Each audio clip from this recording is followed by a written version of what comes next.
दोस्तों, कैसे हैं आप सब। स्वागत है आपका मेरे चैनल पर। जैसा कि आपको पता है कि कल 26 जून और आज 27 जून को UPSSC द्वारा वीडियो का री एग्ज़ाम कराया गया था। तो आज मैं आपके साथ 27 जून के प्रथम पाली के हिंदी के क्वेश्चंस को डिस्कस करने वाली हूँ। अगर आपको मेरा ये सेशन पसंद आए तो मेरी वीडियो को ज़्यादा से ज़्यादा लाइक कीजिए और मेरी वीडियो को शेयर कीजिए। और अगर आपने ये पेपर दिया है तो मेरे साथ अपना स्कोर भी ज़रूर शेयर कीजिएगा। दोस्तों, पहला प्रश्न है, मुदित महीपति मंदिर आए, सेवक सचिव सुमंत बुलाए। इस पंक्ति में कौन सा अलंकार है? तो इस पंक्ति में है अनुप्रास अलंकार। और अनुप्रास अलंकार वहाँ होता है जहाँ एक ही वर्ण की आवृत्ति बार बार होती है। और इस लाइन में म वर्ड की आवृत्ति बार बार हो रही है और स वर्ड की आवृत्ति बार बार। अगला प्रश्न है, फूले का सकल मही छाई, जनु बरसा ऋतु प्रकट बुढ़ाई। इस पंक्ति में है उत्प्रेक्षा अलंकार।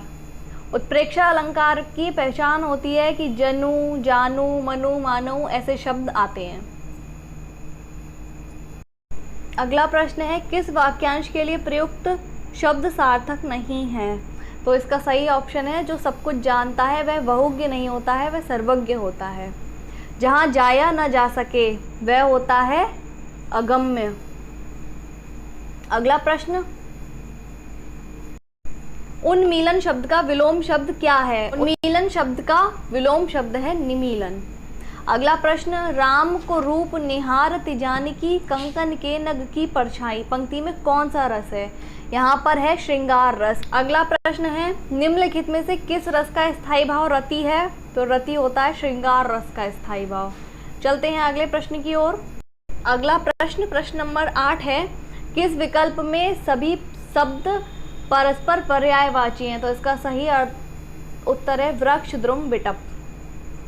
नेक्स्ट क्वेश्चन, निम्न में से कौन सा शब्द सागर का पर्यायवाची नहीं है? तो निर्झर जो है वो सागर का पर्यायवाची नहीं है, ये झरना का पर्यायवाची है। प्रश्न नंबर 10, निम्नलिखित में से कौन सा शब्द तत्सम है? तो जो पाषाण है वो हमारा तत्सम शब्द है। प्रश्न नंबर 11, निम्नलिखित में से चिक्कण शब्द का तद्भव शब्द कौन सा है? तो चिक्कण से हम समझ सकते हैं चिकना। नंबर 12, परिवा शब्द का तत्सम रूप क्या है? तो परवा शब्द का जो तत्सम रूप है वो है प्रतिपदा। प्रश्न नंबर 13, गुप्तचर शब्द के लिए कौन सा वाक्यांश सही है? तो जो छिपकर टोह लेता है वो गुप्तचर होता है। किए गए उपकार को न मानने वाला कृतघ्न होता है। प्रश्न नंबर 15, निम्नलिखित में से किस शब्द की वर्तनी सही है? तो जो सही वर्तनी है वो है हमारी ज्योत्सना शब्द की। अनुग्रहित लिखा जाता है अनुगृहीत,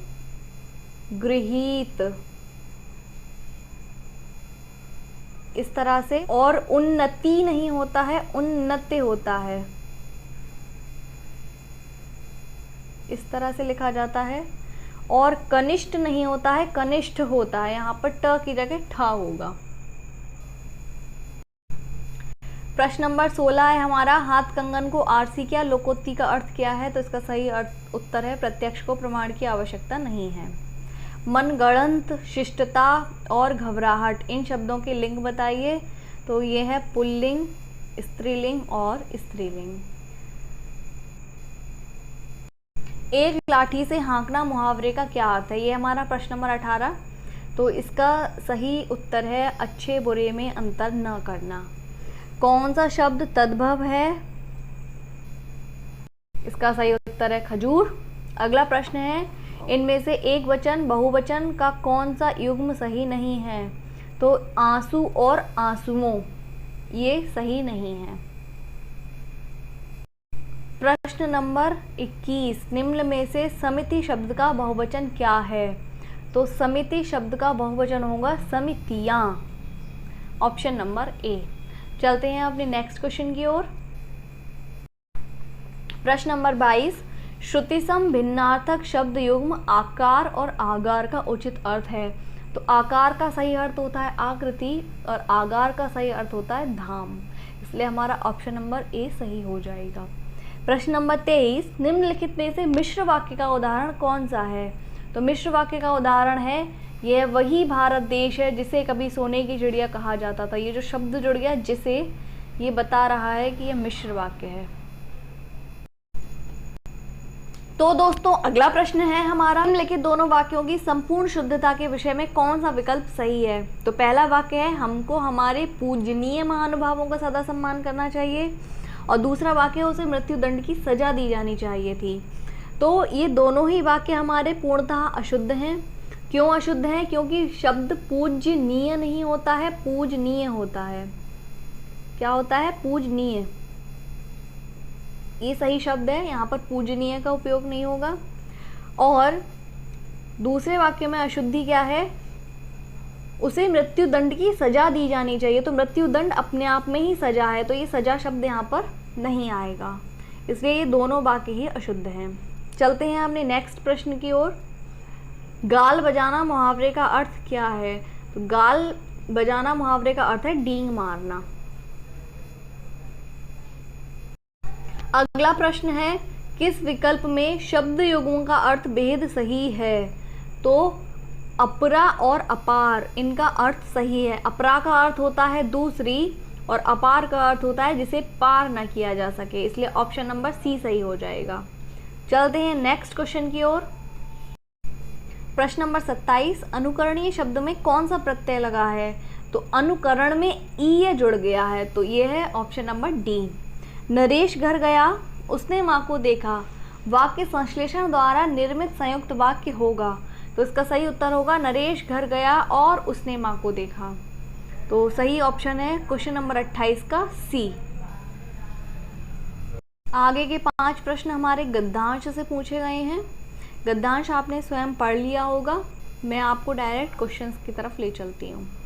तो इसमें पहला प्रश्न है, अकेला चना भाड़ नहीं फोड़ सकता, इस लोकोक्ति का अर्थ है। इस लोकोक्ति का सही अर्थ है, अकेला व्यक्ति कुछ नहीं कर सकता है। प्रश्न नंबर 30, इस गद्यांश का उपयुक्त शीर्षक लिखिए। गद्यांश का उपयुक्त शीर्षक होगा संगठन में शक्ति है। अगला प्रश्न, तिनके की क्या विशेषता है? तो जब तिनका संगठित होकर रस्सी बन जाता है तब इससे बलशाली हाथी भी बंध जाता है। ये है इसका सही उत्तर। अगला प्रश्न है, बूंदों के मेल का क्या महत्व है? तो बूंदों के मेल से सागर का निर्माण होता है। प्रश्न नंबर 33, जब चींटियां एक साथ जाती हैं तो इस वाक्य को पूरा कीजिए। जब ये चींटियां इकट्ठा होकर जाती हैं तो अपने से बड़े आकार के जीवों को भी चट कर जाती हैं। ये इसका सही आंसर होगा। अगला प्रश्न है, निम्नलिखित में से कौन सा स्वर संधि का भेद नहीं है? तो दीर्घ, वृद्धि और गुण, ये तीनों स्वर संधि के भेद होते हैं, लेकिन जो अनादि शब्द है ये स्वर संधि का भेद नहीं होता है। प्रश्न नंबर 35, ओष्ठ वर्ण किस विकल्प में है? तो ओष्ठ से यानी कि होठ से जो वर्ण बोले जाते हैं वो होते हैं हमारे प, फ, ब, भ। हिंदी की उपभाषाओं की संख्या है, ये है हमारा प्रश्न नंबर 36। तो हिंदी की उपभाषाओं की संख्या है 5। प्रश्न नंबर 37, निम्नलिखित में से कौन सी कहानी प्रेमचंद द्वारा रचित नहीं है? तो ईदगाह, पूस की रात, दो बैलों की कथा, ये तीनों प्रेमचंद द्वारा लिखी गई हैं, परंतु ये जो ताई है ये प्रेमचंद द्वारा नहीं लिखी गई है। अगला प्रश्न, अध्यक्ष महानगर पालिका को लिखे गए पत्र को किस प्रकार का पत्र कहेंगे? तो ये होता है हमारा औपचारिक पत्र। इसी तरीके का प्रश्न कल के पेपर में भी आया था। प्रश्न नंबर 39 यानी कि 39 है, निम्नलिखित दोहा किसका है? इसमें पूछा गया है, माला तो कर में फिरे, जीभ फिरे मुख माही, मनुआ तो चहुदिस फिरे, यह तो सुमिरन नाही। तो ये दोहा है कबीरदास जी का। प्रश्न नंबर 40, भाषा का कौन सा कौशल सबसे पहले बच्चा सीखता है? तो बच्चा पहले सुनना और समझना सीखता है। प्रश्न नंबर 41, निम्नलिखित में से किस विकल्प में अनुनासिक का प्रयोग है? तो अनुनासिक का प्रयोग है चांद और सांस में। प्रश्न नंबर 42, राहुल सांकृत्यायन ने लेखन के लिए निम्नलिखित में से किस विधा को विशेष रूप से पसंद किया है? तो वो यात्रा व्रत को पसंद करते हैं। अगला प्रश्न, रसखान कवि किस भाषा के कवि थे? तो वो थे ब्रज भाषा के। अगला प्रश्न है, अपादान कारक युक्त वाक्य है। तो अपादान का जो चिन्ह होता है वो होता है से, लेकिन उसमें से का अर्थ होता है किसी चीज से अलग होना। तो इसका सही आंसर होगा छत से उतरी हुई लता मुरझा गई है। प्रश्न नंबर 45, निम्नलिखित में नाम धातु क्रिया का प्रयोग किस विकल्प में है? तो इसका सही उत्तर होगा माँ नौकरानी से बर्तन धुलवाती है। नंबर 46 है हमारा, निम्न में से अत्याचार शब्द में कौन सा उपसर्ग है? तो अत्याचार में जो उपसर्ग जुड़ा है वो है अति। अति धन आचार से मिलकर बना है अत्याचार। प्रश्न नंबर 47, किस विकल्प में विलोम युग्म सही नहीं है? तो इसका सही उत्तर हो जाएगा डी, सद्भा का विलोम होता है विधवा।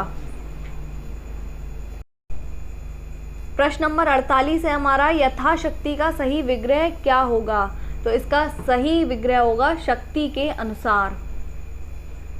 प्रश्न नंबर 49 है हमारा, अपूर्ण भूतकाल का प्रयोग किस वाक्य में हुआ है? तो अपूर्ण भूतकाल का प्रयोग हुआ है ज्ञानू रो रहा था, इसे इंग्लिश में कहते हैं पास्ट कंटिन्यूअस।